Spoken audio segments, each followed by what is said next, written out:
છ દાયકા બાદ ગુજરાતમાં કોંગ્રેસનું રાષ્ટ્રીય અધિવેશન મળવા જઈ રહ્યું છે અને કોંગ્રેસના જે નેતા છે મુમતાઝ પટેલ તેમના સાથે વાત કરવી છે। જે પ્રકારે રાહુલ ગાંધીનો ગુજરાતમાં દौरो, છ દાયકા બાદ ગુજરાતમાં રાષ્ટ્રીય અધિવેશન કેવી રીતે પહેલા જોઈ રહ્યા છો? एक बहुत बड़ा संदेश पहुंचाना चाहते हैं गुजरात के माध्यम से पूरे देश के जो हमारे कांग्रेस ऑल इंडिया कांग्रेस के मेंबर्स हैं, एआईसीसी डेलीगेट्स और पूरी जो सीडब्ल्यूसी है उसकी खास बैठक होने जा रही है 8 और 9 अप्रैल को गुजरात में। और क्योंकि राहुल जी ने कुछ महीने पहले यहीं से संदेश दिया था कि अब जो है हम इनके भाजपा के घर में गढ़ में घुसकर इनका घमंड तोड़ेंगे, इनकी सरकार को तोड़ेंगे, तो इसीलिए इस अधिवेशन का मकसद था कि हम गुजरात से ही शुरुआत करें, जो नए रेजोल्यूशंस पास करेंगे और ये जो संघर्ष की शुरुआत है गुजरात की ज़मीन से हो, गांधी जी की ज़मीन से हो, सरदार पटेल जी की ज़मीन से हो। રાહુલજીએ લોકસભામાં કહ્યું હતું કે 2027માં ગુજરાતમાં નરેન્દ્ર મોદી અને અમિત શાહનો એક ગઢ માનવામાં આવે છે કે અમે ગુજરાતમાં તમને હરાવીશું। અને થોડાક સમય પહેલાં રાહુલ ગાંધી ગુજરાતમાં આવ્યા હતા અને તેમણે કહ્યું હતું કે કોંગ્રેસના કેટલાક નેતાઓ ભારતીય जनता पार्टी સાથે ભળેલા છે। जी देखिए, जाहिर है इतने सालों से, इतने वर्षों से भाजपा की सरकार यहाँ रही है, तो ऐसे बहुत लोग हमारे बीच में भी हैं जो कि मिले हुए हैं भाजपा के साथ, या भाजपा के जो लोग हैं वो हमारे बीच में घूम रहे हैं, क्योंकि यहाँ पे रहना विपक्ष की पार्टी में कोई आसान बात नहीं है। एक बहुत ही बड़ा संघर्ष है और बहुत हिम्मत चाहिए,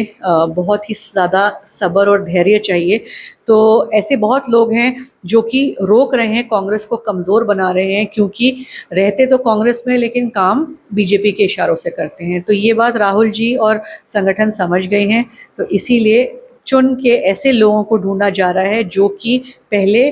अब और आगे भी कांग्रेस के साथ, कांग्रेस की विचारधारा के साथ मजबूती से जुड़े रहेंगे और संघर्ष के लिए तैयार रहेंगे, जो आराम से बैठकर बीजेपी के इशारों पर काम करके कांग्रेस पार्टी को कमज़ोर ना करें। ભૂતકાળમાં આપે કહ્યું હતું કે પાર્ટીમાં કેટલાક લોકો દ્વારા તમને કામ કરવા દેવામાં નથી આવતું। जी नहीं, तो आप अगर उसका मतलब ये था कि ग्रुपिज्म जो है वो है, क्योंकि कहीं ना कहीं देखिए लोकतांत्रिक पार्टी है, सबको बोलने का मौका मिलता है। अगर मैंने भी कुछ बोला तो मुझे पूरा हक है। जी बिल्कुल, ऐसे लोग हैं जो दूसरी पार्टियों से मिले हुए हैं, ऐसे लोग हैं जो नहीं चाहते कि नए लोग, नए चेहरे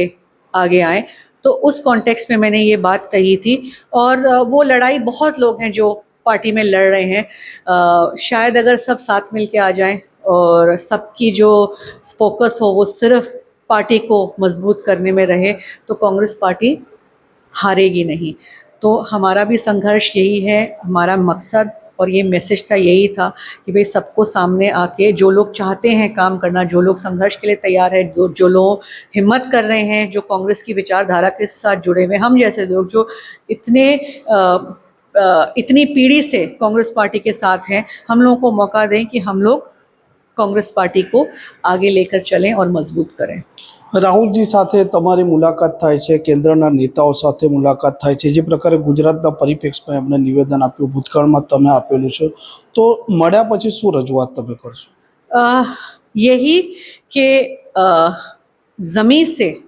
फिर से ज़मीं का जो कार्यकर्ता है, जो कि बसा हुआ है, जिसके दिल में कांग्रेस बसा हुआ है, उन लोगों को आप ताकत दें, उन लोगों को आप एक्नॉलेज करें, उन लोगों को सामने लेकर आएँ, उन लोगों को मौका दें कि वो भी लीडरशिप रोल में आए, क्योंकि वो लोग हैं जो ज़मीन से जुड़े हुए हैं, जो आपके घर से बूथ तक वोटर लेकर आएंगे। तो जो महत्वपूर्णता उनको मिलनी चाहिए वो मिलती नहीं है, कहीं ना कहीं वो खो जाते हैं बड़े नेताओं के बीच में। तो अब राहुल जी इसीलिए ग्रास रूट से कांग्रेस पार्टी को फिर से मजबूत करने की बात कर रहे हैं, और यही उम्मीद है अगले 2 दिन में कि जो रेजोल्यूशंस पास होंगे वो यही होगा कि आप बूथ से लेकर डिस्ट्रिक्ट तक और डिस्ट्रिक्ट से लेकर स्टेट तक, यहाँ पे आप लोगों को मजबूत करें। ગુજરાતમાં જે પ્રકારે કોંગ્રેસની સતત હાર થઈ રહી છે 30 વર્ષથી, તેને તમે કેવી રીતે જોઈ રહ્યા છો? जी, क्योंकि कहीं ना कहीं कांग्रेस पार्टी कमज़ोर हो गई थी, लोग बिखर गए थे। अब वापस संगठन को जोड़ना है, और जो कमज़ोरियां थी, जो खामियां थी, उसको कांग्रेस पार्टी, राहुल जी ने अब समझा है, और उसके ऊपर ही अब कार्रवाई चल रही है, उसके ऊपर अब सर्जिकल स्ट्राइक जो बोलते हैं वो चालू है। એક વાત સતત એવી સામે આવે છે કે કોંગ્રેસના જે કાર્યકર્તાઓ છે તે કાર્યકર્તાઓની વાત નેતાઓ સાંભળતા નથી અને તેમને તક પણ નથી મળતી. तो यही मैंने कहा ना कि अब जो है नीचे के तबके का कार्यकर्ता है उसको मौका मिलेगा कि वो सीधा जो लीडरशिप है ऊपर उनसे डायरेक्ट जुड़ सके. जो बीच में रुकावट आती है, ब्रेक आती है, उसको कट करने की बात राहुल जी कर रहे हैं. સ્વર્ગસ્થ અહમદ પટેલ હતા તે સમયની જે કોંગ્રેસ છે અને અત્યારની જે કોંગ્રેસ છે તે બંનેને આપ કેવી રીતે જોઈ રહ્યા છો? तब की कांग्रेस और अब की कांग्रेस में फ़र्क इसलिए भी है क्योंकि परिस्थिति भी बहुत मुश्किल है. जब वो पहली बार सांसद चुन के आए थे तो इमरजेंसी के वक्त आए थे और उस टाइम कांग्रेस कमज़ोर थी, पर फिर से कांग्रेस ने सत्ता देखी काफ़ी वर्षों तक और तब कांग्रेस मजबूत थी. आज जिस परिस्थिति में कांग्रेस है वो इसलिए भी है क्योंकि सामने जो है एक बहुत ही मीन मशीनरी जो कहते हैं, जो मतलब हर तरीके का दबाव है, हर तरीके का डर है, आप हर तरीके का प्रेशर इस्तेमाल कर रही है, हर गलत टेक्निक इस्तेमाल कर रही है चुनाव जीतने के लिए. तो जो सामने आपकी ऑपोजिशन का मतलब जो सत्ता पक्ष में अभी हैं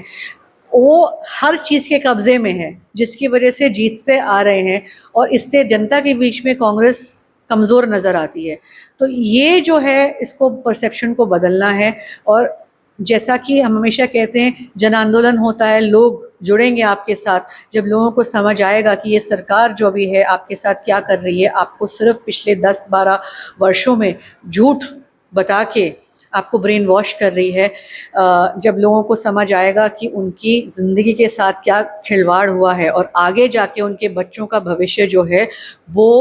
सुरक्षित नहीं है, तब हो सकता है कि लोग जुड़ेंगे. कांग्रेस पार्टी को भरोसा दिलाना पड़ेगा जनता को कि वो उन्हें संभाल सकती है, वो देश को संभाल सकती है. तो उसी का अब ये प्रोसेस शुरू होने वाला है कि कांग्रेस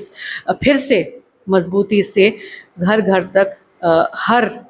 तबके के इंसान से जुड़ेगी और वापस रिवाइव करेगी. જે પ્રકારે 6 દાયકા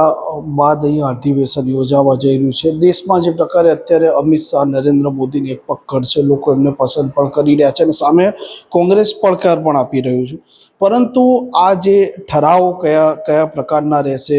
અને અધિવેશન બાદ ગુજરાતમાં અને દેશ લેવલે કોંગ્રેસમાં કયા પ્રકારના પરિવર્તનો આપ જોઈ રહ્યા છો? अभी मैंने बताया ना आपको कि ग्रास रूट से जुड़ने का जो है उसकी प्रक्रिया है और आपने जो कहा कि लोग पसंद कर रहे हैं इस सरकार को, तो कहीं ना कहीं वो इसलिए भी पसंद करते हैं क्योंकि आप धर्म के नाम पे समाज को बांट रहे हैं और जहाँ धर्म की बात आती है, चाहे कोई भी समाज हो, इमोशनल और भावुक हो जाते हैं. तो आपने लोगों को जो है वो गुमराह करके रखा हुआ है. आपने लोगों को आपकी असली परिस्थिति, असली तकलीफ़ों से दूर करके धर्म के नाम पे आपने उन्हें भटका रखा है और इस वजह से आप शायद जीत रहे हैं क्योंकि आप लोगों के जो दिल और दिमाग के साथ खेल रहे हैं. पर ये ज़्यादा वक्त चलने वाला नहीं है क्योंकि जब लोग सड़क पे उतरेंगे क्योंकि उनके पास खाना नहीं है, उनके पास आमदनी नहीं है, उनके पास पैसा नहीं है, उनके बच्चों का भविष्य सुरक्षित नहीं है, तब जाके फ़र्क नहीं पड़ने वाला है कि आप कौन से धर्म के और मैं कौन से धर्म से हूँ, क्योंकि फिर सबकी ज़िंदगी जो है उसके ऊपर असर पड़ता है. જી જરૂરથી. આ હતા કોંગ્રેસના નેતા મુમતાઝ પટેલ, જે પોતે સ્વર્ગસ્થ અહમદ પટેલના પુત્રી પણ છે, ગુજરાત કોંગ્રેસના તે નેતા પણ છે, સતત તે સક્રિય રહેતા હોય છે. જે આવતીકાલે CWCની બેઠક 6 દાયકા બાદ ગુજરાતમાં મળવા જઈ રહી છે તેના તરફ સૌ કોઈની નજર છે, કેમ કે તેમાં શું ઠરાવો થવાના છે, સાથે સાથે એમના જે પ્રશ્નો હતા તેને લઈને પણ વાત કરી છે. કેમેરામેન ફૈજાન રંગરેજ સાથે તૌફિક ગાંચી, નવજીવન ન્યૂઝ, અમદાવાદ. વૈષ્ણવજન તો તેને કહીએ જે પીડ પરાઈ